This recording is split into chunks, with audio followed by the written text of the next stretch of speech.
Attention, vous écoutez un programme audioactif. Oh, touching! Jack Miller nudging him wide as well. Oh, contact! Miller and Mir, side to side. They bash into each other. The checkered flag is out. It's Zarco versus Martin for second, but the race winner tonight, no questions about it. A stunner from Fabio Quartararo to win, and the battle for second is close, but it goes to Zarco. Bonjour à tous et bienvenue dans ce nouveau numéro 146 de C'est qui en pôle. Cette semaine, on se retrouve sur le circuit de Manicourt en présentiel avec Stéphane et Paul. On a l'avantage ce week-end de pouvoir vivre la course sur place, donc on en profite attablé autour d'une table de camping un samedi soir. On va essayer de vous résumer un peu l'ambiance du week-end et comment on vit ça de notre côté, et on se retrouvera ensuite à notre retour à Paris pour faire un point sur les courses et le championnat à tête reposée, parce qu'on vous cache pas que la fatigue du week-end s'accumule. Stéphane, comment tu vas ? Fatigué, mais ça va. Avec une bonne entorse, faut le préciser. Une bonne entorse à la cheville. Parce que toi, t'es là aussi pour faire des photos et t'en fais des kilomètres ce week-end. C'est ça. On sait que le tour du circuit, en fait, il est très long en fait à pied. Ah bah 4 km 4, ça en fait. Et je précise quand même que vous allez avoir le plaisir d'entendre en fond sonore l'érupteur du camping. C'est pas le camping bleu, mais on n'en est pas loin. Il y a du bruit autour, mais c'est les aléas des courses, on est habitué. Et avec nous, du coup, comme je disais, il y a Paul. Ça fait longtemps, Paul. On t'a pas eu pendant longtemps, et là, bam, 2 épisodes de suite. Comment ça va, Paul ? Bah écoute, en pleine forme, overdose de moto là, donc c'est parti, ravi d'être là. Et puis là, j'ai peut-être trouvé une occasion pour changer de moto. Apparemment, il y a un mec qui vend la sienne juste après le Superbike là au camping. Là, je l'entends tourner, le moteur va être nickel, c'est parfait. Et puis, comme on disait, l'essence est pas chère en ce moment, donc c'est parfait pour faire des rupteurs, quoi. Et surtout, toi, c'est ton premier Manicourt.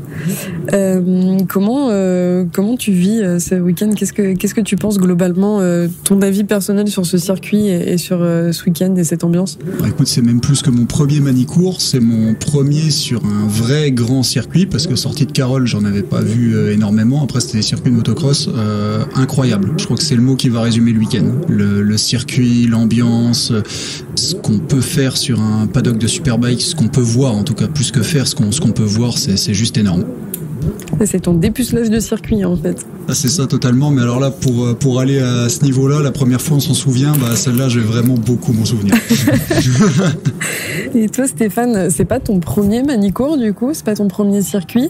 Non. T'en es pas là, mais comment tu vis ce week-end Moi, c'est toujours un plaisir. J'adore venir sur les circuits, et encore plus quand c'est du mondial, parce que je trouve que les niveaux sont relevés. T'as quand même des super pilotes. T'as des pilotes qui étaient en MotoGP pour les 1000. Dans les 600, t'as quand même des pilotes qui ont un très très bon niveau, et qui, je pense, doivent valoir certains pilotes de Moto 2. Et voilà, c'est très professionnel, ça va vite. Malheureusement, je trouve qu'il n'y a pas beaucoup de public. C'est un peu le problème souvent qu'on a ici à Manicourt, il y a très peu de public par rapport à d'autres circuits européens de mondial. C'est compliqué en plus de ça, parce que là on se retrouve sur un week-end multiple, dans le sens où nous ce week-end il y a le Superbike à Manicourt, mais en même temps il y a le Grand Prix à Misano. On pense aux garçons qui vont faire le débrief lundi de la course. En même temps il y a le GP Explorer au Mans, il y a la Coupe du Monde de rugby. Il y a l'Inter, je sais pas quoi en France. Enfin, il y a énormément de compétitions ce week-end qui font que c'est compliqué. Après, souvent, il y a beaucoup de monde. Il y a plus de monde le dimanche que le samedi, donc c'est un peu dommage. Parce que il y a des courses aussi le samedi. Il y a pas que le Superbike, il y a aussi le 600 le Super Sport, pardon, qui est super sympa à voir. T'as des belles courses. Le niveau est relevé, comme je disais. Et c'est dommage que le public motard ne soit pas au rendez-vous aussi pour le Superbike. Mais c'est ce qu'on disait avec Paul cet après-midi quand on déambulait, parce que lui comme moi on découvre ce circuit et cette piste, parce que pour moi aussi c'est la première fois que je mets les pieds à Manicourt, et je suis d'accord avec toi que c'est ultra impressionnant et que c'est ultra intéressant, parce qu'il y a beaucoup de pilotes avec un haut niveau et on s'en rend moins compte à la télé, comme toujours de toute façon. Mais ce qu'on disait, ce qui est vraiment impressionnant sur un week-end de Superbike, c'est que il y a beaucoup de courses. On a compté, il y en a 12 ou 13 sur le week-end, donc en fait les journées passent à un temps fou. Tu rajoutes à ça les Superpoles, qui en soi, c'est pas des courses, c'est des qualifs, mais les mecs, ils se la collent quand même. Et du coup, il y a du spectacle du samedi matin au dimanche soir, et même les essais. En fait, le circuit, en tout cas Manicourt, se prête à avoir du spectacle, même en essai. Je pense particulièrement au virage à Adélaïde, où c'est ultra serré, vraiment, il y a si t'es pas bon pilote, tu te foires dans ce virage, donc c'est ultra impressionnant à voir. Donc je suis d'accord avec toi que c'est dommage d'avoir si peu d'affluence, et j'espère pour le coup qu'il y en aura le dimanche. Plus demain. Ouais, sachant qu'en plus de ça, on a la chance à Magny-Cours d'avoir, de toute façon, on a la chance globalement dans la compétition Superbike d'avoir le GMT 94 qui est un team français et qui fait à Magny-Cours beaucoup de choses pour son public et qui donne envie de venir, parce qu'il y a le paddock show avec tous les pilotes, il y a les dédicaces, il y a les, c'est bête, mais tous les jeux concours, faut être sur place pour y participer, mais il y a des choses très chouettes à gagner comme des passes pour le MotoGP, etc. Il y a les visites des stands. Nous, on a eu la chance avec Paul cet après-midi de faire le tour de circuit à pied avec Christophe Guillot qui te précise tout ce qui se passe sur la piste. Ça, pareil, c'est proposé par le GMT. Il y a énormément de choses et c'est dommage que ce soit pas mis en valeur suffisamment. Alors, je pense que c'est pas, peut-être que c'est même pas mis en valeur, c'est que vraiment il y a tellement de choses à côté que les gens sont pas forcément au courant. Et ouais, c'est dommage parce que ça prête à avoir envie de venir ici, quoi. Moi, ce que je pense, c'est que beaucoup de personnes voient la compétition moto par le MotoGP. C'est vrai qu'on avait déjà débattu et on disait non, le MotoGP c'est le truc ultime, ça va vite, et le Mondial Superbike ça va pas vite, et je disais non mais en vrai ça va vite, et en fait quand t'es sur le bord de piste ça va aussi vite qu'une MotoGP, mais tu te rends compte que ça va très vite quand même, et que c'est quand même très très compétitif. Christophe disait que dans la ligne droite, alors je connais pas les noms des virages parce que je connais pas ce circuit encore, mais c'est pas Adélaïde, c'est c'est la ligne droite qui va à Adélaïde, que les mecs sont à 300 quand même.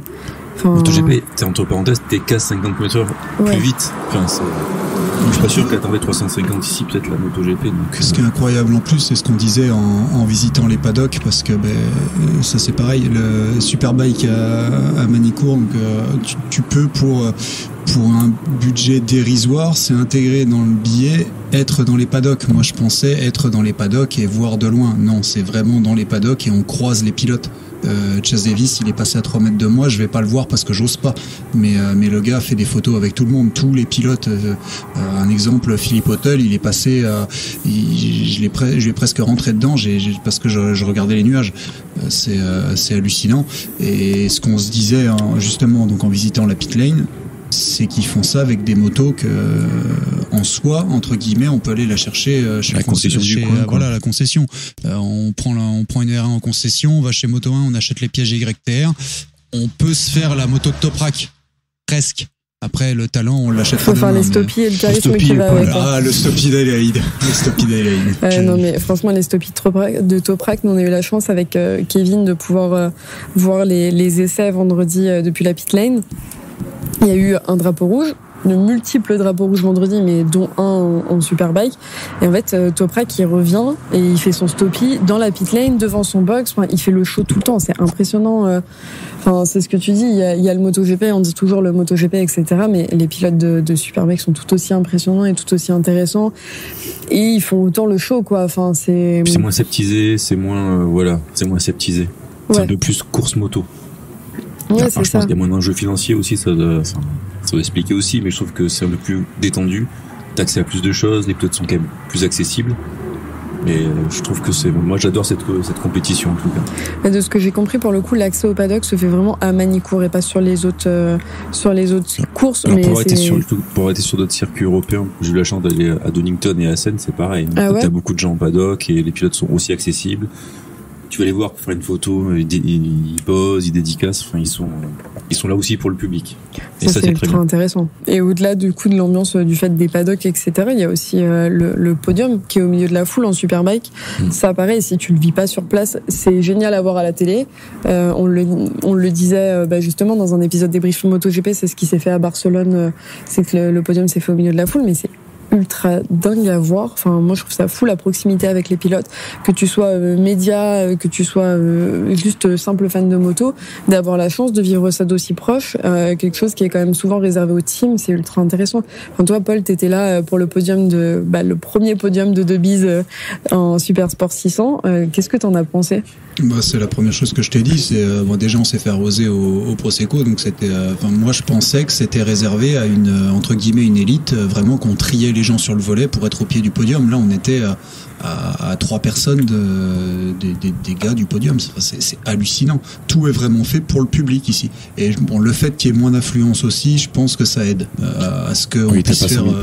Voilà, je pense que ça aide à ce qu'on puisse accéder plus facilement, etc. Et on voit que tout est fait pour qu'il y ait des gens qui regardent les pilotes, qui soient à côté. Les pilotes ont quand même besoin d'être accessibles. Mais non, je trouve ça juste hallucinant. Là, comme tu disais, Stéphane, c'est vraiment comme ça, moi, que je vois de la course moto. Ça, c'est de la moto. Il y a encore cette ambiance ça reste des motards qui roulent sur piste et qui font ça pour des passionnés de moto. Je trouve ça génial. En plus, le circuit se prête vraiment bien parce qu'on voit, on voit partout, quoi. Donc il y a quand même de beaux points de vue et on loupe pas la course en se mettant à tel ou tel endroit du circuit. L'avantage de Manicourt, c'est que quand t'es placé vers Adélaïde, c'est vrai que tu les vois arriver de face, tu les vois repartir et tu les vois arriver de l'autre côté au niveau des stimulants, si je dis pas de bêtises. C'est ça. Et donc tu peux les voir 1, 2, 3 fois. Et à des endroits où ça double. Ouais, c'est vrai que le circuit est fait quand même pour que le public voit quand même plusieurs fois les motos ou les voitures passer. C'était quand même assez si intelligent. t'es bien placé, tu vois l'écran géant où tu sais qu'ils vont passer Storyl et qu'ils vont remonter. Et là, tu les entends. Le son, ce qu'on disait avec Kevin, c'est incroyable le son des motos. Moi, je m'attendais absolument pas à ça. C'est génial. De toute façon, en termes de visibilité, c'est ce qu'on disait, Paul, pendant les courses, c'est que bon, c'est pas du tout le même budget. Là, ils ont fait des passerelles au-dessus de la piste, mais si ça avait été des souterrains, quand t'es à Adélaïde, tu vois tout le circuit sauf le dernier virage. Donc c'est ultra chouette à voir. Mais pareil, la vue, moi j'étais impressionnée quand je suis arrivée. La première chose que je suis allée voir, c'est le premier virage avec le pif-paf, l'épingle qui remonte et qui redescend. Et pareil, si t'es en haut de la tribune, parce que il faut savoir que les tribunes sont accessibles, ton billet, il y a personne qui va contrôler ton billet, t'as ton billet, t'accèdes où tu veux tout le week-end. Et ça, c'est un truc qui est, je trouve, ultra agréable parce que ça te permet de découvrir tout le circuit pour avoir fait d'autres circuits à l'étranger. C'est pas forcément le cas et je trouve que c'est une chose qu'on a en France qui est quand même à noter parce que c'est chouette à avoir. Mais pareil, tu vas à ce premier virage, tu vois la ligne d'arrivée, tu vois la première épingle, ils redescendent et ils repassent. Donc pareil, de la même façon, tu les vois 3 fois. Et si tu remontes un peu dans les tribunes à côté, t'as l'impression limite d'être sur la piste tellement tu les vois de proche. Enfin, franchement, c'est vraiment agréable comme endroit, je trouve. Et je trouve que Manicourt, pour le coup, c'est dommage qu'ils aient que ce circuit de grandes envergures. On adore les rupteurs derrière. Comme ça, vous êtes vraiment immergés dans l'ambiance. Mais c'est dommage qu'ils aient que ce circuit avec pas que ce circuit, mais que cet événement avec autant de popularité parce que c'est un circuit qui mérite d'être vu, quoi. Oui. Il est accrédité, pardon. Il est homologué Formule 1 et MotoGP. C'est vrai que j'aimerais bien voir des MotoGP à Manicourt. Ah mais parce que je trouve que, t'as la capacité d'accueil, t'as une piste qui est pas juste accélération-freinage, t'as une vraie piste avec des vrais virages que t'as pas au Mans. Et je pense que les pilotes, je pense qu'ils se feraient plaisir sur ce genre de piste. Mais moi, je rêve de voir les Moto 3 à Adélaïde. Alors, vous avez le plaisir d'avoir, après les rupteurs, le feu d'artifice. Du coup, Stéphane, je suis d'accord avec toi en termes de circuit. Enfin, moi, voir les Moto 3 passer à Adélaïde, on a déjà la chance de voir les Super Sport 300 qui vraiment poussent. Mais les Moto 3 à Adélaïde, là, le départ, premier tour, ça serait incroyable. Ils sont à 4 de front, là. 5 de front. Par contre, vraiment, la question que je me posais, c'est la question qu'on se posait avec Paul quand on en discutait en faisant le tour de circuit, c'est la F1, elle passe où à Adélaïde? Enfin, elle passe dans le bac à gravier, quoi. Si, justement, parce que tu peux avoir 2 trajectoires et donc ça double beaucoup. Enfin, c'est là où ça double en fait, état d'inspiration. Alors ça vous donne une idée de l'âge de Stéphane qui a connu la F1 à Manicourt. Ouais, c'est vrai. Et les garçons, en termes du coup, on a eu la chance de voir. On va pas débriefer les courses en elles-mêmes parce qu'on en parlera quand on rentrera à Paris à tête reposée. Mais on a eu la chance de voir les courses cet après-midi. Comment vous avez vécu ça? Qu'est-ce que vous en avez pensé? Parce que moi, en tout cas, de mon point de vue, je trouve qu'il y avait vachement de spectacles et que c'est des pilotes qui méritent d'être vus, quoi. Enfin, ils ont des dépassements. Toprak sur Rinaldi. Enfin, mais mettez-moi ça en intraveineuse tous les jours, quoi. Enfin, c'était ultra intense, quelle que soit la catégorie. On a même vu alors bon, pour le coup, j'ai même vu les petites R3 Blue Crew et ça double aussi. C'est intense, il y a de la bagarre. Quelle que soit la catégorie, en fait, on a eu du gros spectacle et à tous les endroits. Et c'est surtout ce qui est impressionnant, c'est de voir par exemple les superbikes freiner à l'endroit où freinent les super sports, alors que ça arrive avec peut-être 20 bornes de mieux, quoi. C'est monstrueux. c'est monstrueux. Et les voir passer, voir, ça c'est toi qui le disais, donc je te pique ta phrase, mais voir les pilotes en fonction de leur machine, de quelle façon ils amorcent les virages. C'est alors on parle quasiment que de ce virage-là, mais Adélaïde, c'est flagrant. De toute façon, Adélaïde, c'est le virage emblématique.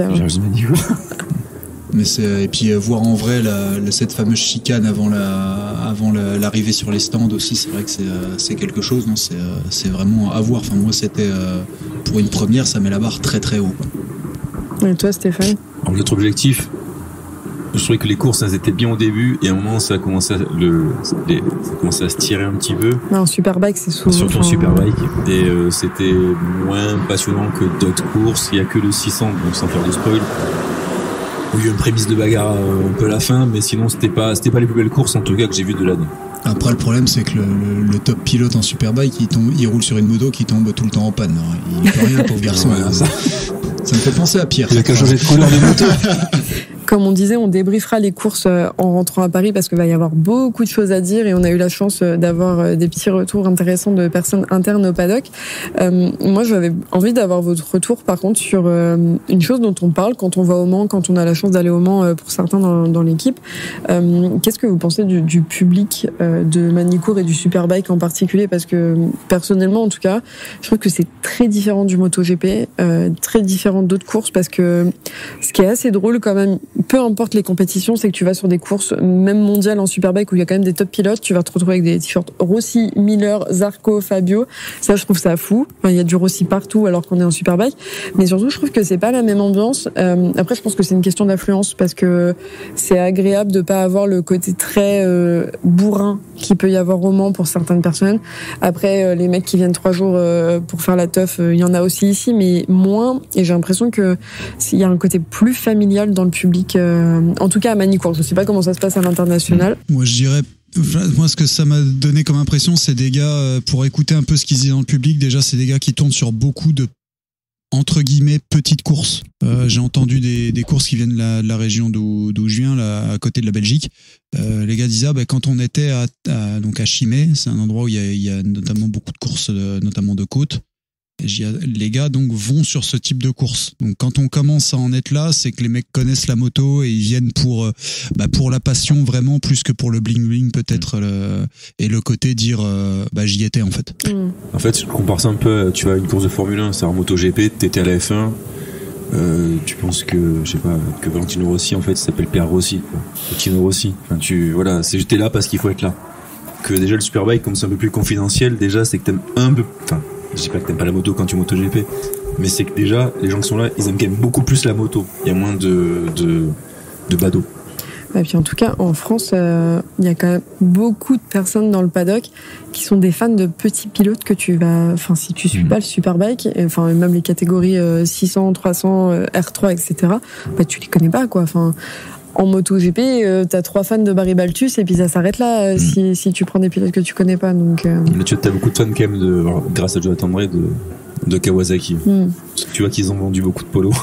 Mais en même temps, pardon, mais le merch au Superbike est incroyable. Enfin, le merch Honda pour Ricard Lecuona. Alors certes, la moto, elle fait rien en ce moment, mais le merch est incroyable. Ah oui, le merch par Kawasaki est super. Ils ont bien fait, enfin ils ont bien négocié leur truc. Après, c'est aussi porté par un super pilote. Alors j'avoue, quel que soit le team, il y a moyen de trouver le petit truc qui va faire qui va représenter son équipe. Donc c'est vrai que ça c'est sympa aussi. Moi qui viens de l'extérieur, c'est vrai que c'est impressionnant. Puis tout est bien fait. Par contre, ça t'incite, mais c'est vrai que c'est bien fait. Ça va avec l'ambiance. Mais ouais, ça. Je m'attendais pas à ça en venant sur un championnat du monde. Je m'attendais à quelque chose de beaucoup plus guindé, beaucoup plus dur, vraiment moins abordable. Alors je dis, c'est pas Carole, mais clairement, il y a des choses que je m'attendais absolument pas à faire ici et qui sont totalement possibles. Puis en plus, on a un bol monstre avec la météo. Moi, j'adore quand il fait chaud, donc c'est parfait. Mais non, franchement, c'est un week-end à refaire, mais 2000 fois. C'est pour ça que la Dorna, je trouve, ils ont bien vu le truc. C'est-à-dire que c'est quand même un endroit où, enfin, c'est quand même une compétition où t'as moins de public. Ils ont dit, pour recentrer un peu le public au cœur de l'événement, qu'est-ce qu'on peut faire? Et c'est vrai que c'est bien d'avoir un peu ouvert le paddock, ouvert le podium parce qu'ils savent qu'il n'y aura jamais 100 000 personnes sur un Superbike. Ils se disent, pour faire plaisir aux gens, pour les fidéliser dans cette compétition et qui reviennent chaque année et qui regardent à la télé, qu'est-ce qu'on peut faire pour eux? Et c'est vrai que la Victory Lane qui t'amène au podium, ouvrir un peu plus tout, je trouve que ça aide aussi à ce que les gens, ils aiment bien venir sur ce genre d'événement, quoi. Ouais, c'est clair. Je suis vraiment d'accord avec vous. Je pense que j'ai pas grand-chose d'autre à rajouter là-dessus. On en profite parce qu'au final, on est en train d'enregistrer, mais on n'est pas tout seul autour de cette table. On a un invité. Le pauvre, il va plus en pouvoir de moi parce qu'on se fait tous les week-ends de course en ce moment ensemble. Mais on reçoit avec nous Kevin de la boîte à clapper. Kevin, est-ce que tu as 2 minutes de ton temps pour nous donner un peu ton avis sur ce week-end et sur toi aussi ton premier week-end de Superbike à Manicourt? Et bonsoir à tous, merci de m'accueillir. Est-ce que j'ai 2 minutes? Pas beaucoup plus, alors fais vite, je t'en supplie, pose des questions. Mais je viens de te poser ma question, il suffit que tu répondes. Ah oui, ok, c'était quoi? J'ai pas écouté. Non, bref, premier week-end de Superbike, effectivement, je viens de vous entendre dire que le merch était incroyable, vraiment, on n'a pas vu le même, je le trouve à gerber, très clairement. Ils prennent un t-shirt vert, jaune, en fonction de la couleur de la moto, ils te mettent un nom de sponsor dessus, incroyable, non, j'aime pas du tout. Sinon, c'était pas mal, ça fait longtemps que j'ai pas vu une compétition UNSS d'un mercredi après-midi. Je trouve que pour des pilotes amateurs, ils s'en sortent plutôt bien. C'est assez intéressant. La dernière fois que j'ai vu un roulage à Carole, m'a fait le même effet à peu près. Non, alors je vais essayer de sortir du personnage. Vraiment, c'est un bon week-end. Il fait beaucoup trop chaud par contre. Enfin, c'est une catastrophe. Je sais pas si c'est le climat de la Nièvre ou si c'est comme ça dans toute la France, mais c'est une catastrophe. Il y a un microclimat dans la Nièvre. D'accord. Eh ben, je ne vivrai jamais ici. Voilà. Que les choses soient dites. Non, mais en vrai, c'est vraiment très cool parce que, comme vous venez de le dire, il y a de la proximité. Avec les pilotes, tu peux aller dans le paddock, tu peux faire ce que tu veux, tu vois le podium, tu prends du Prosecco dans la gueule si t'arrives assez tôt et tout. Et ça, c'est cool. Moi, le Prosecco. T'avais chaud. Ouais, voilà. Mais moi, le Prosecco, en plus, je suis un pro, je sais pas quel goût ça a. En plus, ça m'a permis de découvrir. Donc ça, c'est très bien. Je suis désolé, mais Toprak, j'aimerais bien, d'ailleurs, moi, j'ai une question pour toi, Félix, que tu peux prononcer son nom de famille, s'il te plaît? Non, je ferai pas. Je l'ai déjà assez fait ce week-end. Je le ferai pas dans un podcast qui va être enregistré à vie. Je lui ferai pas cet affront. Voilà, donc c'est Toprak. Non mais Toprak est incroyable. On sent beaucoup plus l'esprit motard dans un week-end comme celui-ci que dans un week-end MotoGP où c'est très guindé, ça se la pète, il y a beaucoup de col blanc. Donc là, on sent un peu plus l'ambiance. Moi, je passe mon temps à dire que c'est la Ligue 2, j'aime bien parce que c'est ma petite blague préférée, mais c'est pas faux dans l'idée. Je le dis de manière péjorative pour me moquer, mais au final, c'est cool parce que ça se prend pas pour autre chose. Et c'est comme tu le dis, Stéphane, ça propose quelque chose de différent, une expérience différente du MotoGP. La proximité avec les pilotes. Paul a croisé son idole de jeunesse, Chase Davis. Il a pas osé lui demander une photo malheureusement, mais il y a encore demain pour se rattraper. Et ça c'est très cool. Tu vas acheter ton Coca à 21h30 dans le paddock et tu vois Toprak en train de faire des wheelings sur un scooter, un pied sur la selle, et il tourne autour de Rinaldi sur sa trottinette électrique. Mais qu'est-ce que vous faites les gars? Enfin, c'est très cool, c'est pas cher et juste allez-y quoi. Mais par contre, ouais, quelques nuages, ça sera peut-être trop. Merci Kevin pour ces blagues de bon goût. Hein. Écoute, ça me fait plaisir. Je passe une fois par an dans votre podcast et du coup vous faites un bon épisode par an. Donc je trouve que c'est bien. Non mais attends, parce que Paul fait la même chose, donc peut-être que notre atout de ce podcast c'est Paul et toi, donc on va peut-être se remettre en question d'ici la fin de l'année. Là les deux en même temps, vous allez faire les audiences de TF1. Bisous. Hein. On se retrouve Stéphane et Paul à Paris pour faire les débriefs du week-end ensemble autour de nos micros, mais un peu plus au calme parce que là les rupteurs, on les aime bien, mais c'est compliqué pour le son et je pense que nos auditeurs vont nous détester. Et voilà, on se dit à tout de suite dans le podcast et nous à très vite sur la piste. Salut à tous. À bientôt tout le monde. Paul, Stéphane, on se retrouve à Paris cette fois. Après le week-end à Manicourt, on récupère un petit peu ce week-end fort en émotion. On va pouvoir débriefer les courses, mais d'abord on va rapidement quand même parler un peu plus à tête reposée des news. Steph, est-ce que tu peux nous dire un peu ce qui s'est passé au niveau des transferts sur le plateau? Alors oui, cette année, c'est vrai que la Philly Season n'a jamais aussi bien porté son nom puisque ça bouge beaucoup en Mondial Superbike et c'est pas, on va dire, les derniers de la classe qui changent de team. Rémi Garner, lui, vont continuer au sein du GYRT à côté des Gartner. Alors, le gros cotonner quand même de l'année, voire de la décennie, c'est le départ de Jonathan Ray de chez Kawa pour aller chez Yamaha en remplacement de Toprak qui part chez BMW. Chez les Rouges, Rinaldi va être remercié en fin d'année et sera remplacé par Boulega. Sam Loves, lui, va arriver en mondial au sein du team Marc VDS, qui vont monter peut-être une nouvelle écurie l'année prochaine. Et ils auront comme moto la Ducati. T'as Yannone qui arrive aussi l'année prochaine en mondial, donc ça fait quand même encore un gros transfert du MotoGP vers le mondial. Et encore un transfert du MotoGP, ça fait 5 ans qu'on ne l'a pas vu rouler. Moi, je suis vraiment curieuse de ce retour de Yannone. Je suis déjà très contente parce que c'est un pilote que j'apprécie beaucoup. Mais je suis curieuse aussi parce qu'on l'a vu très peu communiquer sur des roulages moto, même qu'il aurait fait de manière personnelle de son côté, etc. Donc, et de savoir simplement chez qui il va aller aussi. Alors, normalement, Bassani devrait quitter le team Ducati pour normalement aller chez Kawa. Bon, c'est lui qui remplace Jonathan André. Donc, Yannone, soit il irait là, et comment il s'appelle, chez Moto Corsa, soit Moto Corsa, soit Ducati remettrait une autre moto sur en mondial. Ouais, donc ça, c'est encore un peu flou, parce que si Rinaldi, qu'est-ce qu'il va faire l'année prochaine? Alors, on sait qu'en écoutant Eurosport, t'as Baldassari qui devrait être remercié en fin d'année de chez le GMT. Donc ça va être un guidon libre. Mais donc du coup, ce guidon, pour qui sera-t-il? Est-ce qu'après on va spéculer chez BMW parce que finalement ils ont 5 pilotes pour 4 motos.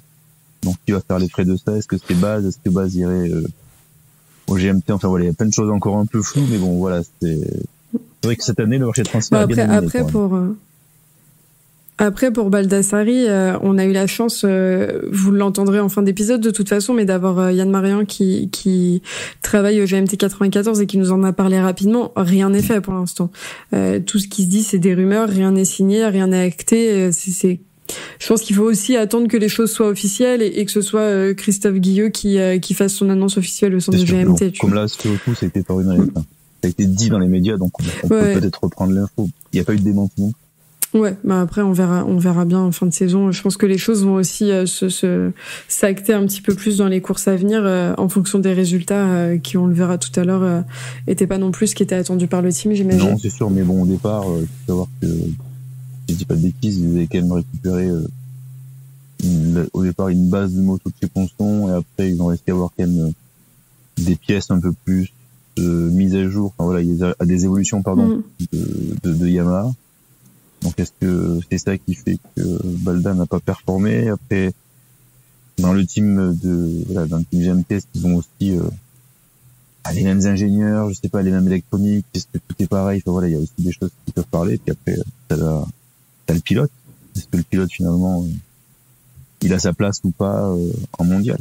Ouais, je te rejoins. En tout cas, ce que Guyot disait à la télé, puisque Tissier est venu le chercher dessus, c'est que, en tout cas, il était pas déçu, il regrettait pas d'avoir pris Baldassari, et que, apparemment, c'était un pilote qui bossait beaucoup. Parce que, par exemple, pour Manicourt, il avait quand même fait des essais avant de venir au GP, et il avait pris la moto aussi, sa propre moto, pour aller tout seul à Aragon et faire du roulage quand même. Il a dit que c'était un pilote travailleur, donc malheureusement, les résultats étaient pas là. Mais par contre, donc il devait discuter après la course, ça c'est ce qu'il dit à la télé, il devait discuter après Manicourt de toute façon avec son pilote, et il expliquait également qu'il manquait pas apparemment de prétendants pour le guidon. On devrait savoir ça dans les prochains jours, si ce n'est prochaines semaines. Après il faut voir qui en fait, parce que aussi je pense que là dans le coup il y a Yamaha qui va aussi peut-être imposer un pilote, enfin, il n'y a pas que le choix des Guyot, à mon avis, qui va rentrer en compte. Ah bah ça c'est sûr. Après, Alzamora était pas dans les paddocks pour rien non plus, j'imagine. On l'a bien vu ce week-end, bien croisé plusieurs fois. Je pense que il sait ce qu'il a fait aussi pour Baldassari.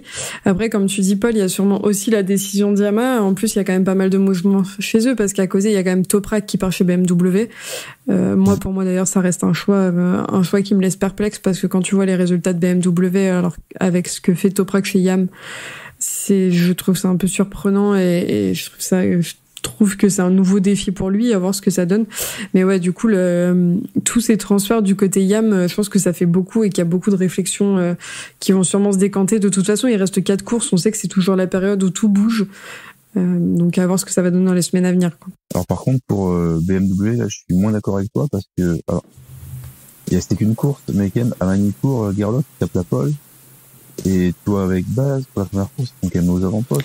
Ouais, après... Donc, j'ai l'impression que BMW, en tout cas, sur cette course... Ouais, après, moi, je trouve que quand tu les vois rouler sur la piste, en tout cas, il y a une vraie diff pour moi entre les BM et rien qu'à... Enfin, du coup, je parle pas d'IAM là pour le coup, mais comparé au Ducat, je trouve que c'est pas... Ouais, je sais pas, enfin, je trouve ça surprenant, en fait. Et puis Toprak qui performe, en fait, chez Yamaha. Donc, cette question de toujours qu'un pilote parte d'un team où il performe, ça me laisse toujours un peu perplexe.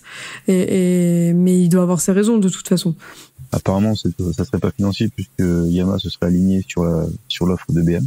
Après, BMW, s'ils sont là, ils mettent beaucoup d'argent. Ils ont quand même 4 motos officielles. Apparemment, ils devraient monter un team test avec des pilotes connus, tu vois, pour développer la moto. Donc, ils veulent mettre les moyens pour devenir champion. Donc, ça peut être bien aussi pour Toprak. Oui, c'est sûr. T'avais quelque chose à rajouter, Paul? Oh non, rien de plus. On a abordé, on a vu avec toutes les news, on a tout abordé. J'avais rien de plus sur BM. Et donc on va passer aux courses, mais avant ça, rapidement, est-ce que vous avez un retour à quelques jours après Magny-Cours à tête reposée? Est-ce que vous avez un retour finalement sur votre ressenti sur ce week-end de course et comment vous l'avez vécu en plus de ce qu'on s'est dit déjà samedi soir en étant sur place? Bah moi j'ai revu les courses à la télé du coup aujourd'hui. Alors revu les courses c'est un bien grand mot parce qu'on remercie Eurosport de sa diffusion calamiteuse, mais en fait en regardant je crois qu'à chaque fois on était placé pour voir toutes les actions marquantes des différentes courses et ça fait bizarre de voir l'autre partie en fait. Alors clairement à voir en vrai c'est sûr qu'on suit moins les résultats mais on ressent beaucoup mieux ce qui se passe mais c'était bien de compléter les deux mais non moi je reste sur le côté que c'était un week-end de folie et juste génial. Et toi Steph, à part ton entorse? J'ai trouvé que le dimanche c'est comme toujours le dimanche c'était plus dans l'ambiance parce qu'il y a beaucoup plus de monde. Je crois que c'est pas du tout d'y avoir 50 000 personnes. Alors je sais pas si c'était le cumul des 3 jours ou juste le dimanche, mais bon. C'était une moyenne. Une moyenne. Alors, bon, les tribunes étaient quand même beaucoup plus remplies, c'était encore plus la fête. Les courses étaient géniales, on a eu des bons résultats, ça bagarré, donc voilà, ça conclut un très beau week-end à Magny-Cours. Ouais, je vous rejoins aussi là-dessus et avec du recul c'est vite dit parce que ça fait quelques jours mais vraiment moi, le truc qui m'a marqué ce week-end, comme je le disais, c'était la première fois que je venais à Magny-Cours et c'est le paddock ouvert, c'est très spécifique à Magny-Cours.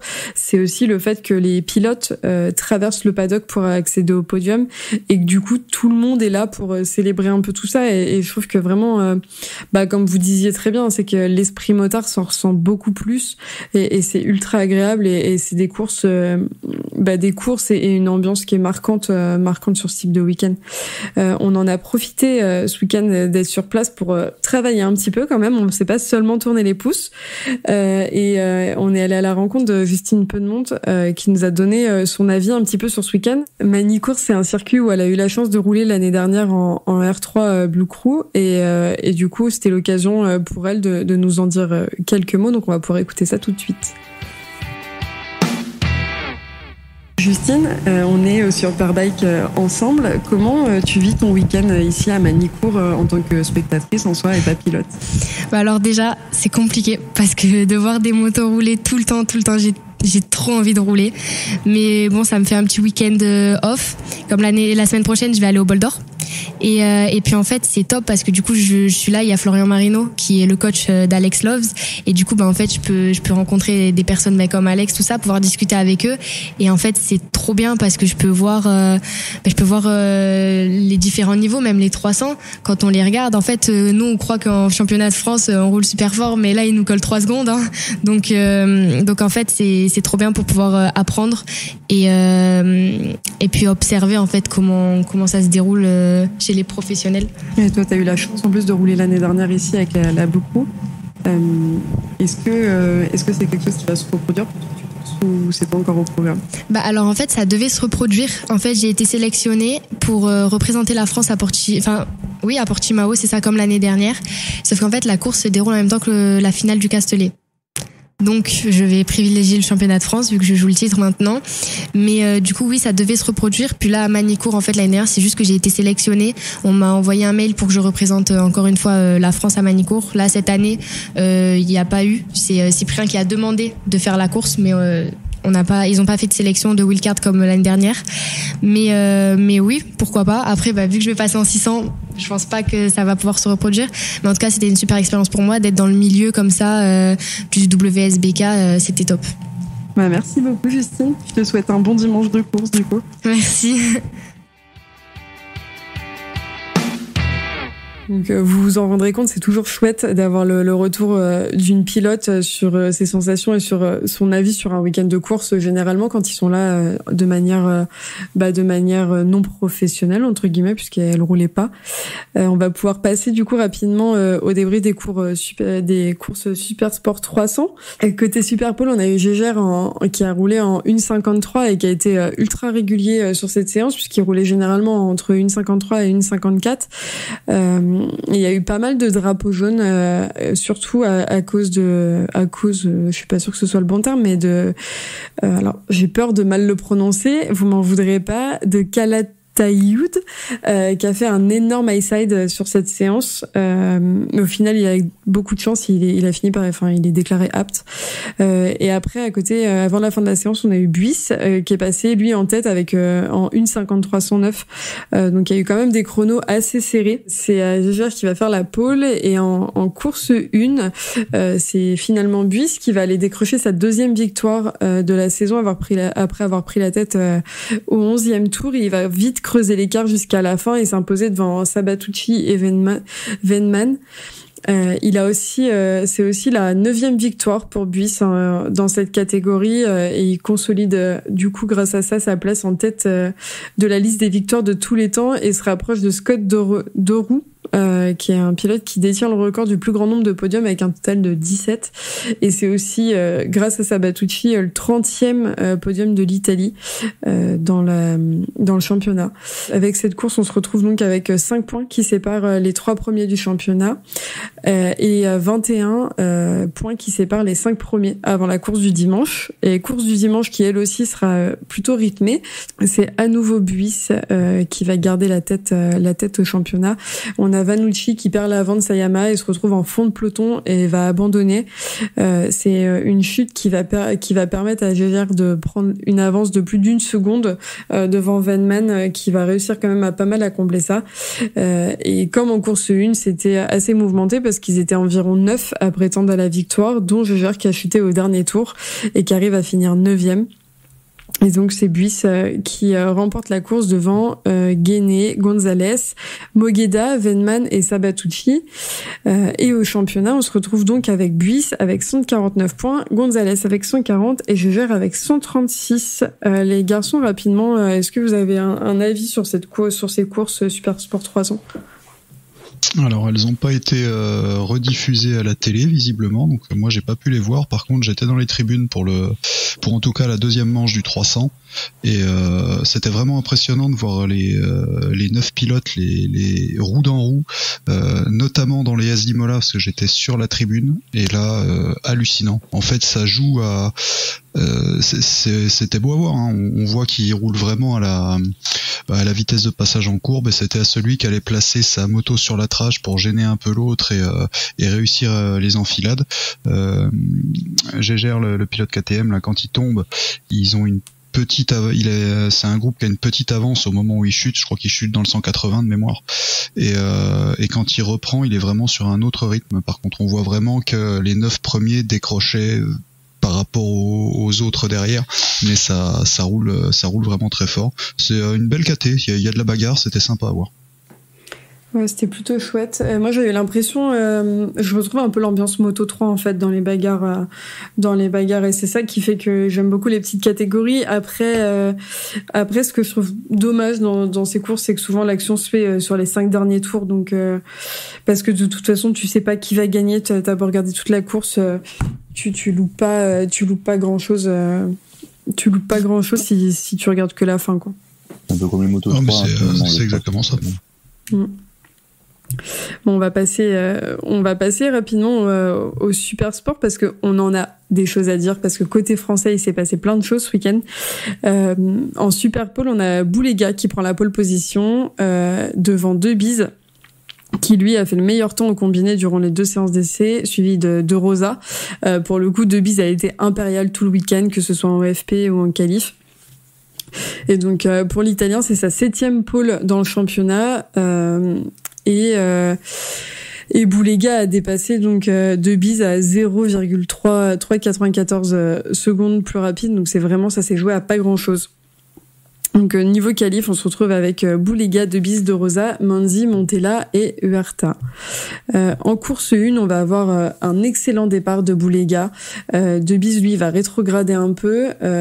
Lui qui était parti 2e, et c'est Manzi qui s'infile pour prendre la 2e place grâce à l'écart avec Montello au 2e tour pour passer en 2e position. Il réussit à réduire l'écart et il pourchasse pas mal Boulega jusqu'à la fin. Malheureusement pour lui, il y arrivera pas, de très peu. De Bies qui les accompagnait dans sa quête il les accompagnait dans la quête de son premier podium dans la catégorie, et à la fin de la course, Manzi qui avait réussi à rattraper Boulega et se batailler fort, finira quand même à la 2e place. Donc sans surprise, ça donne Boulega, Manzi et De Bies qui décroche son premier podium dans la catégorie sur les terres françaises et devant le public français, donc c'est vraiment énorme pour lui. Et on avait d'autres Français ce week-end. On avait Mathieu Grégorio qui roule en FSBK actuellement avec le team Moto 1 qui lui a dû abandonner suite à un problème technique, et Johan Gimbert qui faisait la wildcard au sein du GMT 94 qui finit 12e. On a eu la chance rapidement de voir Johan après la course qui nous a débriefé cette première course et ce premier départ un peu compliqué pour lui durant cette wildcard. Donc on écoute ça rapidement. Johan, du coup, je te retrouve samedi en fin de journée, après la Super Pole et la première course. Est-ce que tu peux nous débriefer un petit peu comment s'est passée ta journée et les résultats? Est-ce que c'était ce qui était attendu? Est-ce que c'était là où tu pensais te trouver ce week-end? Aujourd'hui, c'était une très bonne journée qui a été constructive. Donc, la qualif s'est bien passée. J'ai eu un petit problème technique pendant la qualif, j'ai dû faire avec. Ce qui me fait que je pars 14e, donc c'était plutôt positif. J'aurais pu peut-être aller chercher la 11e ou 12e place, ce qui m'aurait un peu facilité le début de course. Donc 14e, c'était plutôt pas mal. Mon chrono, je l'ai vraiment amélioré ce matin, donc c'est top. Cet après-midi, il y a eu la course 1, j'ai fait un très très mauvais départ. Je me suis retrouvé 23e au premier virage. J'ai percuté quelqu'un en premier tour, donc j'ai perdu encore des places. Après, je me suis mis à bien remonter, j'ai donné tout ce que je pouvais.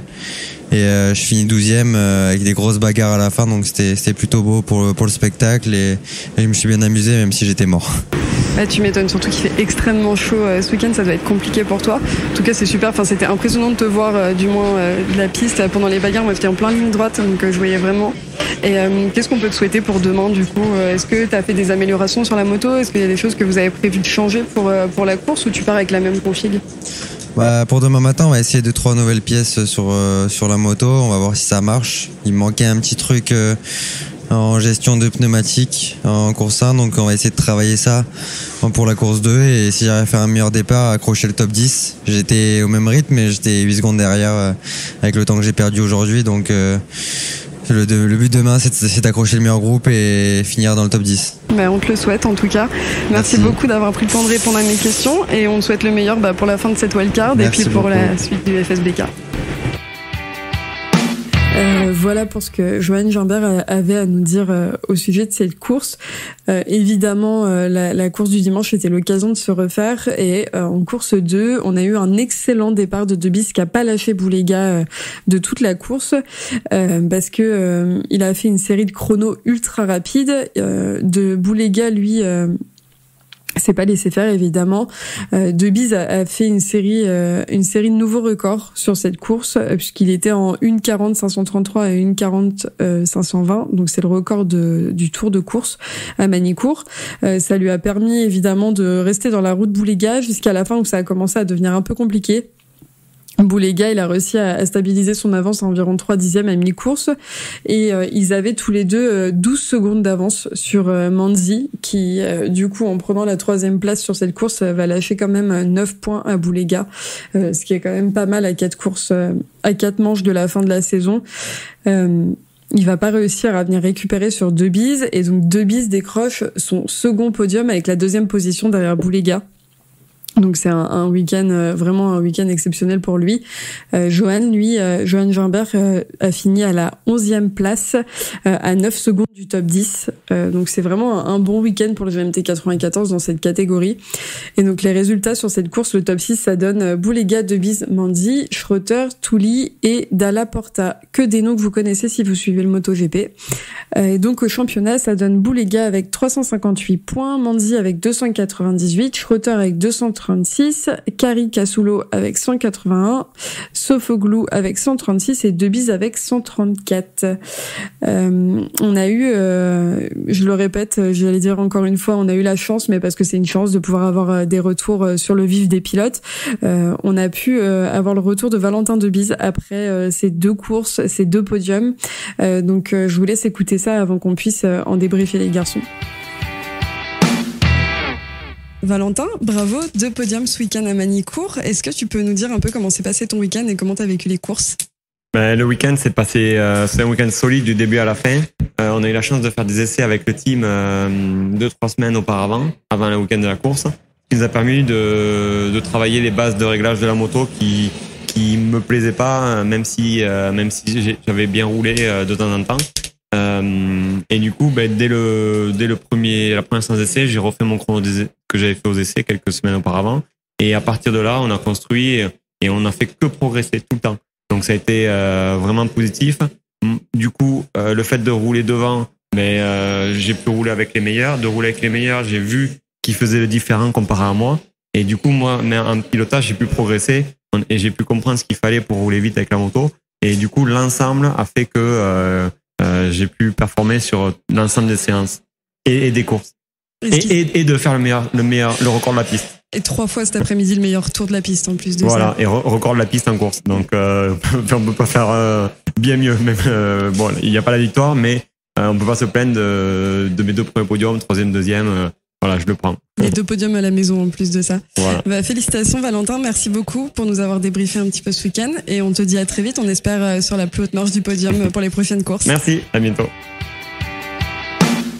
Pour le débrief de Valentin, les garçons, vous avez pu, toi Stéphane, vivre ces courses à distance parce que tu travaillais pas mal sur le circuit ce week-end et après ça, t'as dû rentrer à Paris. Et Paul, toi du bord de piste, comment vous avez vécu ces courses ? Qu'est-ce que vous en avez pensé et qu'est-ce que vous avez à dire dessus, autrement que le fait que vraiment c'était exceptionnel de voir Valentin vivre ça à domicile, quoi. D'abord, on peut retenir déjà une belle victoire de Boulega qui réalise son 4e doublé de l'année. Et comme il tient à le rappeler, parce que les détracteurs vont dire que s'il est aussi fort, c'est parce qu'il a à peine 600, il a une Ducati. Et donc il dira, oui, mais moi je suis le seul Ducati à faire le podium. Donc voilà, c'est déjà pas mal. Et après, bien sûr, on peut que souligner la performance exceptionnelle de De Bies, qui fait P3, P2, c'est la première fois de sa vie qu'il monte 2 fois sur le podium. Il est 6e au championnat, à 2 points de Sofoglou qui est 5e. Tant que De Bies, il était tout en maîtrise. Parce qu'en course 2, tu vois qu'il a pu attaquer pas mal de fois Boulega, mais il manquait pas grand chose. Là, je pense que c'est la machine qui fait la différence, pour jouer la victoire, mais vraiment, c'était un super week-end pour lui, pour le GMT. On sait aussi quand même que il connaissait le circuit. Et voilà, tu sais, il avait tourné avec le FSBK, il vient souvent, il vient chaque année à Magny-Cours. Donc, que voilà, tout était préparé, que je pense que d'avoir des réglages pile poil, il est en confiance avec sa moto, enfin voilà, c'était un week-end parfait pour lui. Ensuite, ce qu'on peut dire, c'était Gimbert qui lui est dans ses objectifs qui s'étaient fixés, parce qu'il avait dit s'il marque des points, c'est top. Et si je fais un top 10, alors là, c'est un peu le Graal. Donc, il finit au parti du top 10. Donc, c'est entre le top et le Graal, mais c'est quand même pas mal pour une première participation en mondial. Parce qu'il faut rappeler que le GMT 94 accorde une wildcard au pilote qui est en tête au championnat de France de Super Sport dans le cadre du FSBK. Donc cette année c'est Johan Jambert qui est largement en tête de cette catégorie, qui la maîtrise de la tête et des épaules. Et donc il a pour quelqu'un qui connaissait pas forcément la discipline et voilà le niveau en fait de concurrence, il a pas mal fait son truc. Et ensuite en Diverdea, qui est un peu plus en dedans quand même,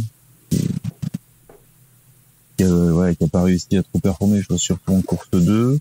Par contre, ce qu'on a vu, c'est que au sein de son nouveau team thaïlandais Yamaha, t'as Jules Césaire en fait qui fait partie du team et qui les aide en bord de piste. Voilà, donc ils doivent certainement leur prodiguer de bons conseils. Et puis après, comme tu le signais pour Moto 1, ils sont venus là, et dommage pour leur problème technique. Ils se rattraperont une prochaine fois. C'est frustrant pour Mathieu Gregorio, mais les problèmes techniques, ça arrive et on peut pas les anticiper. Donc ça fait partie du jeu aussi. Ça fait partie du jeu, c'est partie du sport mécanique. Et toi, Paul, qu'est-ce que t'en as retenu de cette course ? Moi, des courses que j'ai trouvé, ce qui était bien, c'est qu'on avait plusieurs constructeurs déjà devant. Alors effectivement, on sent tout de suite les différences de fonctionnement entre la Ducati qui pédale vraiment très très fort en sortie de virage. C'était même compliqué pour Debis, ça se voyait, parce qu'il avait besoin d'un peu plus d'élan pour que la R6 se mette à marcher et aller le rechercher. Lettrage différente forcément. Et puis à noter, j'étais surpris qu'on voit pas tant que ça les MV Agusta, mais en fait ce week-end on leur a retiré des tours minutes sur le moteur. Alors est-ce que ça a joué ou pas, ça forcément on n'a pas les données dessus, mais apparemment on leur a retiré aussi 250 tours minutes sur ce week-end. Et voilà, ce qui était marrant, marrant pour nous, beaucoup moins pour lui, c'était de voir Manzi à l'arrivée de la course 1 qui était franchement le seul à faire la tronche sur le podium, parce qu'il a dû s'y voir vraiment aller passer Boulega, mais il était sur un autre rythme. Et puis comme l'a souligné Valentin Debis sur le podium, en tout cas à l'arrivée de la course 2, le team du GMT a vraiment fait du gros boulot entre les deux courses, parce qu'on sentait que la YAM fonctionnait différemment. Pourtant il y avait l'air de faire plus chaud le dimanche que le samedi, et même si ça s'est mis à glisser beaucoup plus vite en course 2, il avait l'air vraiment beaucoup plus facile et il tenait vraiment la dragée haute à Boulega. Donc c'était super course, belle catégorie, c'était vraiment sympa à voir. Encore plus en réel évidemment, mais voilà, non, très très très content de ce week-end. Et puis GMT sur le podium, on est forcément content. Ouais, et puis c'est impressionnant franchement. Boulega, que personne soupçonnait entre guillemets quand on le voyait quand il était là, j'allais dire en mondial, c'est pas le terme, mais du coup en moto 2, etc. On s'est dit qu'est-ce qu'il va devenir quand il va partir en super sport, et au final il rebondit vraiment bien. Il a été à bonne école de toute façon, mais du coup c'était vraiment et encore une fois, voir les pilotes du bord de piste, c'est toujours différent. Tu le vois quand tu regardes les courses, que de toute façon il envoie fort et qu'il est très bon. Mais là, il a été dans la maîtrise alors qu'il faisait très chaud sur la piste, qu'il fallait gérer les pneus, que ça pouvait être très compliqué pour lui. Il s'est pas laissé démonter et je pense que mentalement, il est très très fort. Je te rejoins sur ce qui était assez étonnant, c'était de voir Manzi sur le podium, parce que déjà, je trouve que c'est vraiment un gros avantage de pouvoir voir les podiums sur place, avoir accès au podium, peu importe si tu es public, médias, équipe, tout ce que tu veux, d'avoir accès au podium sur les courses de Superbike. Mais c'était un peu drôle quand même de le voir complètement dépité à côté, parce que tu te dis mais quand même t'es sur le podium, tu fais 3e, tu fais 2e, après je sais plus si il me semble que c'est toi Paul qui disait de toute façon un pilote qui est là, qui est pas là pour gagner et qui se réjouit d'avoir perdu entre guillemets, c'est qu'il a pas compris. Donc oui, c'est la mentalité un peu du pilote, mais c'était un peu étonnant, alors qu'en course 1 il a fait vraiment une course démentielle aussi de son côté quoi. Ouais, totalement, c'est ça. Après, on voit qu'il a la dalle, il voit qu'il perd des points en championnat sur une course où il peut potentiellement faire quelque chose. Après, en course 1, voilà, il pouvait. Après, bon, il fait la tête aussi sur le deuxième podium, mais là, clairement, en course 2, il était beaucoup trop loin pour tenter quelque chose. Bon, il se rattrapera maintenant sur le prochain week-end, mais comme tu dis, c'était vraiment impressionnant de pouvoir les voir tout près. Puis la douche au prosecco, c'est toujours sympa. Oui, faut encore saluer une nouvelle fois de toute façon la performance de Debise. Comme vous l'avez dit, les garçons, il connaît la piste. Enfin, il était à la maison. C'est plein de petites choses accumulées qui font qu'il a des podiums mérités et qui peut-être aussi un peu rassure son avenir en mondial, parce que il fait partie des pilotes où on n'a aucune idée de ce qu'il fera l'année prochaine, de s'il reste au GMT ou pas, de s'il va aller ailleurs, etc. Donc c'est toujours bien pour lui sur tous les plans de marquer des points à ce niveau-là aussi, quoi. Alors, c'est sûr que là, il a marqué des points, il a montré qu'il avait sa place et largement sa place. Maintenant, est-ce que ça va être suffisant? Est-ce qu'il est assez soutenu par un constructeur, donc en l'occurrence par Yamaha? Est-ce qu'il a assez de gros sponsors derrière lui pour s'assurer un guidon? Après, malheureusement, il n'y a pas que la performance en piste qui fait la différence en fin d'année. Ouais, non, ça c'est sûr. Mais en tout cas, oui, pour le coup, il a montré qu'il pouvait rivaliser et jouer la victoire. Donc, bravo à eux. En parlant de performance en piste, on va pouvoir passer à la catégorie reine, si on peut dire ça, du week-end, donc Superbike. Côté Superpole, on a Gerloff qui va prendre sa première pole position. Magny-Cours après 12 ans de carrière, ça fait long. Et ça fait surtout de lui le 70e poleman de l'histoire, sachant que la première pole américaine en Superbike, c'était John Hopkins en 2011 à Silverstone, si je me trompe pas. Et il va être suivi de Bautista et Rinaldi. C'était une super pole mouvementée, puisque les chronos ont fait que bouger. On a Alex Loves qui était provisoirement en première ligne, puis ça a bougé, des chutes pour Rémi Garner, Redding, un Toprak 8e. Enfin, en gros, il y avait à boire et à manger dans cette super pole, et c'était vraiment chouette à voir. Et on a quand même Gerloff qui, en plus de prendre sa première pole position, décroche un nouveau record puisqu'il a roulé en 1:35.453. Et pour compléter la grille, on va avoir Rinaldi 4e, Rea 5e, Baz 6e et Locatelli 7e. J'enchaîne rapidement avec les courses, les garçons, et comme ça on va pouvoir en débriefer parce qu'il y a quand même pas mal de choses à dire. Il s'est passé beaucoup de choses. En course 1, on a eu une victoire de Toprak devant Rinaldi et Rea. La course a été réduite dès le départ parce qu'il y a eu un problème technique sur la grille suite au tour de chauffe. Donc la course a été réduite à 20 tours. C'est Bautista qui a pris le meilleur départ et qui creuse l'écart avec Toprak. Mais Toprak va finir par le doubler et Bautista va chuter à la 24e position après un problème technique. Le moteur de la moto s'arrête. Il y a uniquement le moteur qui s'arrête. Il finit par réussir à repartir et il va terminer 10e. Et il y a une grosse bagarre qui va se mettre en place entre Toprak et Rinaldi avec des dépassements que je trouve dantesques, et Toprak finit par passer en tête le drapeau à damier, suivi de Rinaldi et Rea. Tout ça complété par Gerloff, Petrucci et Locatelli. Alors ensuite, on va avoir la super pole avec Toprak qui enchaîne les victoires devant Bautista, qui a eu un gros accrochage avec Rinaldi. Il a satellisé son coéquipier. La direction de course considérera qu'il n'y a pas d'investigation à faire et il prendra pas de pénalité. L'Espagnol a pu continuer du coup de rouler et il est monté sur la deuxième marche du podium. On a eu la chance sur place de voir Toprak faire des gros freinages sur ses coéquipiers, et ça, c'est ce qui lui a permis de toute façon de prendre la tête de la course en passant de 3e à 1er. Et on va avoir Jonathan Rea et Alex Love qui vont être passés devant Bautista pendant la course, qui, comme je le disais, réussit à repasser devant.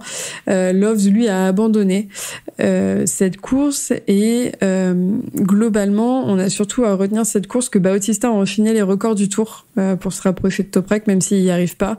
Baz, quant à lui, partira de la 6e place devant Bazzani, qui a fait une remontée fulgurante puisqu'il est parti 19e et il a fini par s'assurer quand même une place sur la 3e ligne pour la course 2 en partant 7e. Et pour la course 2, encore une fois, il s'en passe des choses, il fait chaud, la piste est chaude et ça bouge dans tous les sens. On a Bautista qui a rebondi après ses défaites dans les courses précédentes du week-end pour remporter la victoire à Magny-Cours. Il va profiter du fait que derrière ça se bagarrait pas mal, qu'il y a eu des drapeaux rouges aussi. Donc on va assister à une grosse bagarre de Réa et Toprak tout du long. Et quand je parlais de drapeau rouge, c'est qu'au 5e tour, il y a des drapeaux rouges qui ont été déployés suite à un incident impliquant Agarter et Scott Redding au virage 5. Agarter, lui, a été emmené au centre médical pour un contrôle et il a été déclaré inapte parce qu'il avait pas mal de suspicions de commotion cérébrale. Donc on rigole pas avec ça, évidemment. L'incident a fait l'objet d'une enquête, évidemment, par la direction de course et Redding s'est vu infliger 2 longues lappes. Redding qui a purgé sa pénalité et qui n'a pas fini la course, il est rentré au stand. Il y a eu d'autres chutes à côté, celle d'Icar Lecuona qui a chuté dans la chicane finale. Il a pu ramener quand même sa moto au stand. Et il y a Mayas qui a pas pu reprendre la course en raison d'un problème technique. Donc évidemment, Bautista passe la course en tête d'arrivée puisqu'il a mis un éclat incalculable à Toprak et Réa. Et c'est suivi de Toprak et Réa qui se sont battus pendant toute la course pour notre plus grand plaisir parce que nous, en bord de piste, il y avait quand même du spectacle à voir. Et ça donne donc Bautista, Toprak, Réa, Locatelli, Gerloff, Bassani. Et au championnat, on retrouve donc Bautista avec 467 points, Toprak avec 410, Jonathan Réa avec 290, Locatelli 256, Bassani 219 et Petrucci 180. Les garçons, comment vous avez trouvé cette course ? Bah écoute, pour ma part, l'ensemble des courses, c'était du gros spectacle. Entre guillemets, heureusement pour nous que Bautista s'est un peu loupé sur les 2 premières. Bon, sur la course 1, il est clairement pour rien. Un problème technique sur la moto, il peut rien y faire. Mais en regardant ses temps autour, c'était hallucinant. Le gars repart dernier. Il remonte à la 10e position et il fait des temps plus rapides. Je crois que c'est lui qui a le meilleur temps de la session. Il fait une 36.9 et le meilleur temps de Toprak c'est une 37.0. Donc il a aligné des tours chrono comme ça pendant toute la manche pour remonter. Et pareil en super pole, il percute son équipier. J'ai envie de dire presque heureusement pour nous pour le spectacle, parce que vu la démonstration en course 2, ça aurait pu être un week-end encore plein pour lui. Après, comme pour toutes les catégories où on a des constructeurs différents qui se bagarrent avec des pilotes qui ont des styles différents, on voit vraiment depuis le bord de la piste que tout le monde joue avec les qualités de sa machine et le pilotage c'était juste magnifique à voir, du spectacle à tous les étages. Déçu forcément pour Mayas parce que c'est pas simple je pense avec son matériel, et pour Baz qui à chaque fois fait des bons débuts de course. En super pole c'est peut-être plus simple. Alors est-ce que c'est parce que la BM crame plus les pneus ou son style qui fait que les pneus s'usent plus ou des problèmes techniques, mais en général il est toujours bien en début de manche, puis à partir du milieu ça commence à baisser Après, pour bondir sur Baz, je pense qu'il fait ce qu'il peut sur Matos parce qu'il joue en course 1, Gerloff, qui finit 4 à 5-6 secondes du leader, et en course 2, Baz, c'est la meilleure BM, et il finit avec le même gap à 6 secondes. Donc je pense qu'ils ont exploité la machine au meilleur de sa performance. Ouais, tout à fait. C'est pour ça que c'est dommage de pas le voir un peu plus, en étant chauvin, mais moi c'est un pilote que j'aime bien voir rouler. En plus, c'est vrai qu'on a toujours envie qu'il fasse mieux, mais par contre, ce qui est bien, c'est que on est en France, donc il avait toujours un petit, tous les pilotes français avaient quand même un petit geste pour le public quand la course était finie, quelle que soit leur position. C'est vrai que c'était top. Ouais, c'était vraiment chouette. D'ailleurs, Loris Baz avait un casque hommage ce week-end à l'occasion de la manche française et qui était incroyable. Il était si beau ce casque. Ouais. C'est un hommage aux 50 ans de la disparition de Sévère, l'ancien pilote de Formule 1. Ouais, c'est ça. Mais il était vraiment très très beau ce casque. Franchement, c'est un des trucs qui m'a marqué ce week-end parce qu'après moi je suis très sensible à la déco de ce genre de choses, mais je trouvais ça chouette et c'est toujours bien de marquer le coup aussi quand c'est ta manche nationale. Après, pour revenir sur ce que tu disais, Paul, en effet, pour Bautista, ça aurait pu être un week-end où on le voyait juste gagner. Moi, j'ai trouvé ça étrange qu'ils prennent pas de pénalité pour ce qui s'est passé avec Rinaldi, alors que 2 autres après ont un geste un peu similaire et se prennent une pénalité. Par contre, une démonstration incroyable en course 2 de sa vitesse et de ce qu'il est capable de faire. Et surtout, très impressionnant, c'est Nous, comme tu disais, on s'est mis au virage d'Imola pour voir la course. Donc, on voyait Adélaïde de là où on était. Les dépassements Toprak, Réa, tout du long de la course, dans tous les virages possibles et imaginables.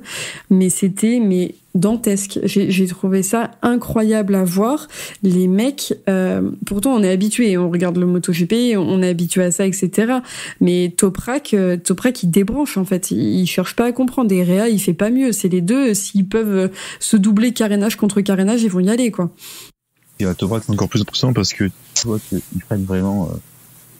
Au dernier moment, il a fait une très très gros freinage. Et je pense que la moto a bougé dans tous les sens, et c'était vraiment là, c'est vraiment son point fort à celui-là. Ouais, bah c'est ce que tellement loin, tellement fort. Mais c'est ce qu'on disait avec les garçons pendant la course. On se dit, mais à quel moment il freine en fait? Enfin, tu sais, il va arriver juste avant Adélaïde. Tu te dis qu'il y a quand même les points de repère entre guillemets où ils sont censés freiner. Et tu te dis, mais il a toujours pas freiné. Ah, il freine toujours pas. Ok, à un moment donné, en fait, il va juste pas y aller et ça passe en fait. Alors que Réa, comme Paul le faisait très bien remarquer le matin quand on discutait, parce qu'on se rendait compte que les trajectoires étaient très différentes après les pilotes, c'est que lui, avec la Kawa, il a besoin de mettre de l'angle et de remettre de l'angle dans le virage, un peu moins pendant la course, mais le matin à la Superpole c'était le cas, et que c'est vraiment Toprak, c'est du talent pur sur cette moto et sur ce qu'il est capable de faire, quoi. Et puis de toute façon, c'est un pilote au-delà de ça qui est extrêmement charismatique. Enfin, il a toujours, comme tu disais, Paul, il y a les pilotes français qui ont toujours des gestes pour le public. Toprak particulièrement, alors que c'est pas un pilote français, mais il fait toujours, il va arriver, il va sortir en essai, il tape une pendule et derrière il revient en stoppie dans les paddocks, dans les box. Il fait des stoppies. Ouais, c'est ça. Enfin, il fait des stoppies tout du long sur la ligne droite à la fin des courses. Enfin, c'est juste un pilote que t'as envie de suivre au-delà du fait qu'il soit très bon. C'est que vraiment, c'est un pilote pour lequel t'as de l'empathie parce qu'il est extrêmement charismatique. Il fait le show. Tu sens qu'il maîtrise la moto, il maîtrise le deux roues. Il est là pour la course, mais tu vois, il est là aussi pour s'éclater, quoi, en fait. Et ça, tu le vois dans toutes ces à l'inverse de pilotes que je ne citerai pas, mais qui font partie d'un team où c'est très fermé, et s'ils pouvaient mettre des paravents autour d'eux, même sur la grille de départ, ils le feraient. Donc franchement, c'est toujours agréable d'avoir ce type de pilote sur la piste, que ce soit en course et dans les paddocks. Ouais, d'accord. Mais en tout cas, grâce à ça, Toprak quand même revient un tout petit peu au championnat du monde. Bon, même si on sait que Bautista sera sacré, mais bon, il a quand même repris 17 points ce week-end. On sait jamais ce qui peut se passer. Il reste 4 manches. 4 manches, ça fait beaucoup de courses. Ça fait 12 courses avec les Superpole, donc... Oui, c'est ça. Et puis, on a vu que Bautista est capable de faire des erreurs aussi, comme il l'a fait sur Rinaldi. Donc à voir ce que ça peut donner, quoi. Ouais. Mais par contre, moi, je tiens quand même à noter, parce que ça, j'ai trouvé ça incroyable, c'est le monobras sur les Ducati. C'est tellement beau à voir. C'est devenu ma nouvelle obsession après ce week-end. Il y a plus qu'à passer le permis et acheter uniquement une moto à monobras. Oui, bon, ça va la pression, les garçons, s'il vous plaît. Tu peux déjà en être, il n'y a pas que Ducati qu'on est monobras. Non, mais je trouverai un moyen d'installer un monobras sur mon vélo parisien, vous inquiétez pas. On a eu l'occasion ce week-end, puisque c'était manche nationale, et que à Magny-Cours ils ont pas mal collaboré avec le GMT 94 que nous on connaît quand même pas mal. On a eu la chance d'avoir Yann Marian qui travaille pour le GMT 94, qui nous a débriefé un peu ce week-end sur son ressenti, sur comment s'est passé les courses pour les pilotes, parce qu'on n'a pas eu l'occasion d'avoir Baldassari malheureusement qui lui finit 12e et qui ne finit pas une des deux courses ce week-end. Donc on va vous faire écouter ça, et vous verrez qu'à la fin on a même un certain Valentin Debise qui vient parler du public pendant ce week-end, et c'est plutôt chouette à écouter.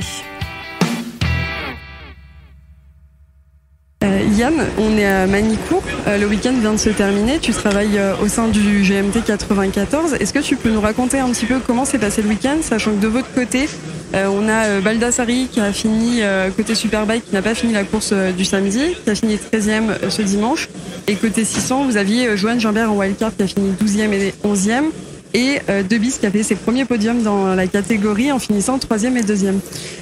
C'est un week-end incroyable. Déjà pour une chose, on est à la maison, on est à Magny-Cours. C'était très intense parce que sur la piste comme dans les événements. Sur la piste, bah oui, déjà double podium pour Valentin Debie, son premier podium hier, 3e en mondial super sport, et là aujourd'hui 2e place avec une course incroyable. Il était pas loin de Boulega, donc voilà, là il y a du niveau, hein, franchement, et on le savait de toute façon que Valentin il avait ce niveau. Tout la course moto c'est tout bout à bout, et bah là il y avait tout bout à bout.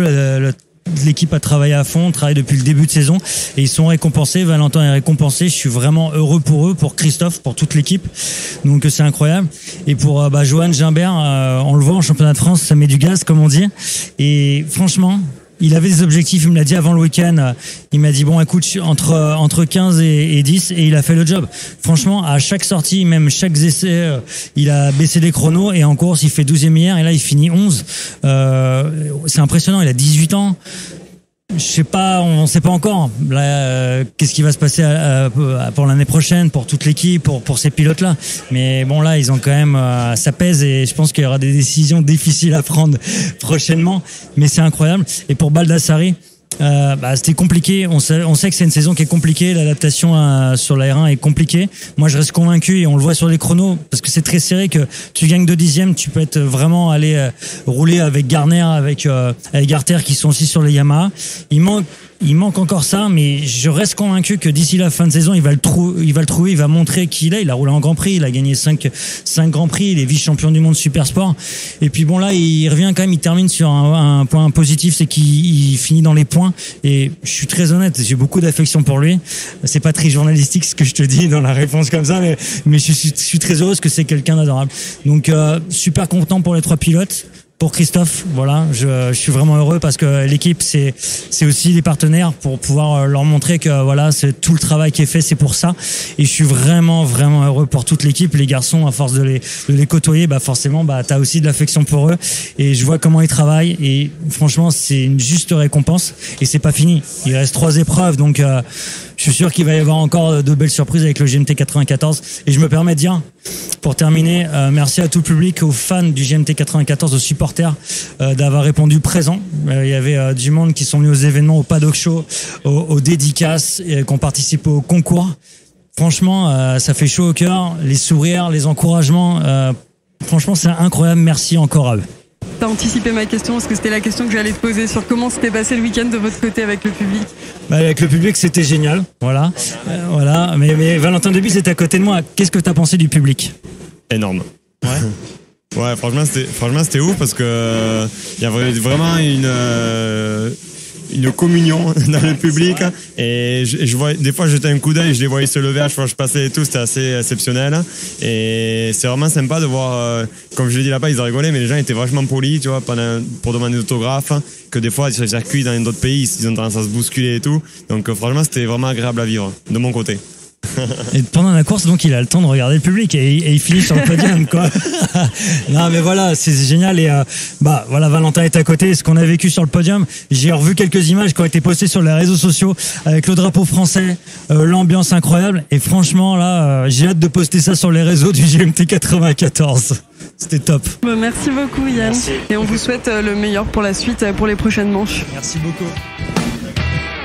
C'est tout pour nous, les garçons. Merci beaucoup. Nous, on vous retrouve très vite côté Superbike avec Aragon du 22 au 24 septembre, et avec le GP en MotoGP du 22 au 24 également, avec la découverte d'un nouveau circuit qui sera le circuit d'Inde. Donc, on a pas mal d'épisodes à venir et pas mal de débriefs qu'on a très hâte de partager avec vous.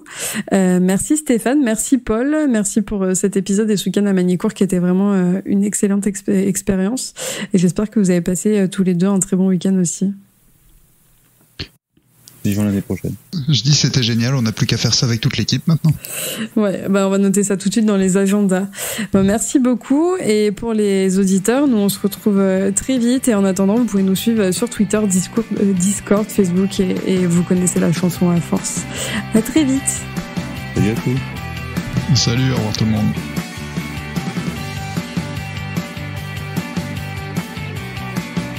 Donc ouais, moi je suis d'accord avec... Non, abuse pas non plus. Non mais c'est abusé. Attention, Kawasaki, c'est vert.